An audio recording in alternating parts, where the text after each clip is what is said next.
Have you ever felt kind of stuck between wanting to believe in something more and the cold, hard facts of science? That tension between faith and what you can prove? Well, you're not alone. Today, we're going to walk through one really detailed perspective on the afterlife, laid out like a journey. It's for anyone who's ever felt that exact pull between two worlds. All right, let's jump right in. And this quote, it really gets to the heart of it, doesn't it? It's the voice of our modern world. If you can't measure it, test it, and get the same result every time, it just isn't real. And you got to admit, it's a super logical way to see things, but what if it's not the only way? What if we're using the wrong tool for the job?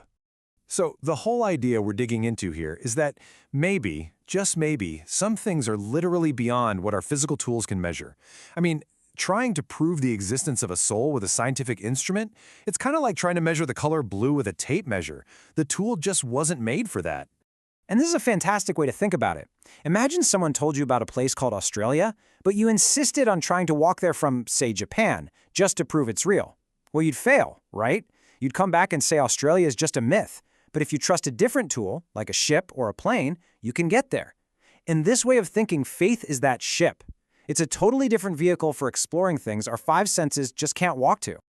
Okay, so let's board that ship. Our journey starts right at the moment of clinical death. Picture a sudden cardiac arrest. According to thousands and thousands of near-death experience accounts, this is it. This is the moment the physical world fades out and a whole new reality fades in. Now, the very first thing people report isn't what you'd expect. It's not a bright light, it's not a tunnel, it's this: zero. A sudden, complete, and total shutdown of all physical pain. In one single instant, all the suffering just vanishes. And what's left is this incredible feeling of peace. So right after that feeling of peace washes over you, the experience unfolds almost like a checklist.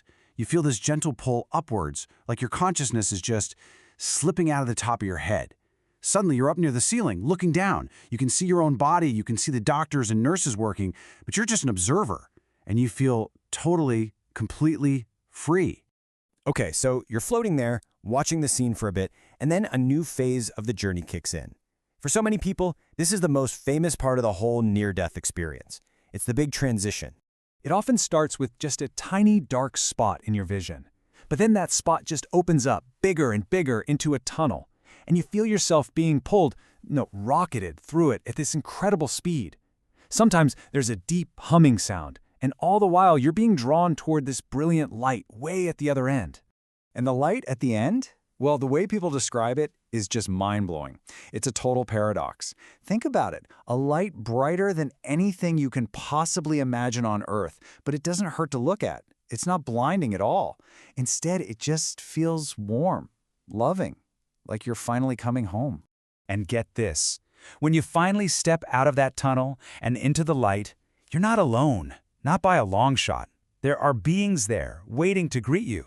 And so often it's the people you've missed the most: parents, grandparents, friends who passed on, and they all look vibrant and healthy and so happy to see you. Other times, people describe them as guardian spirits or angels, there to help you on the next part of your journey. And that next part, wow. This is maybe the most profound, the most life-changing part of the entire experience.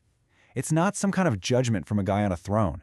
It's something much deeper, much more personal. It's a total reevaluation of your own life. Here's the part that changes everything. Your entire life plays back for you, from the day you were born to the moment you died, and it all happens in what feels like a split second. But, and this is the key, you don't just see it through your own eyes. You see it from the outside, and you actually experience it through the eyes of every single person you ever interacted with. So let me break that down. When a moment of kindness comes up in the review, you don't just remember, oh yeah, I was nice to them. No, you actually feel the joy, the relief, the deep-down gratitude that your action created in that other person. You get to feel the good you put out into the world directly. But, and this is a big but, it works both ways. For every mean thing you said, every thoughtless or selfish thing you did, you feel the sharp sting of the pain you caused. You feel their sadness, their humiliation, their sense of betrayal, as if it were happening to you right now. It is the ultimate lesson in empathy, because there's no hiding from the real impact of your choices. So, after that intense life review is over, the journey isn't finished. Where you go next seems to be a direct result of the life you led and what you just learned. It's like your own spiritual state, your own vibration, determines your destination. For souls who really lived with love and kindness, their destination sounds, well, like heaven. People describe these beautiful landscapes, crossing a crystal-clear river to meet up with family again, walking through fields of flowers with colors we don't even have on Earth, all while being surrounded by this incredible feeling of unconditional love and belonging. But on the flip side, for those whose lives were just filled with negativity, cruelty, and selfishness, the experience is the complete opposite. It's horrifying. They talk about this terrifying feeling of falling into a cold, dark, empty void, an overwhelming sense of fear and loneliness, and sometimes even feeling like they're being chased by these menacing, dark figures. So when you look at this whole journey, leaving the body, the tunnel, the life review, and the final destinations, it all seems to be pointing toward one single massive idea about why we're even here on Earth in the first place. And this quote just nails it, doesn't it? I mean, why isn't this stuff just a proven fact? Why do we have to live with all this uncertainty? Well, according to this viewpoint, it's because this life, it's a test, and you don't get the answers while you're taking the exam.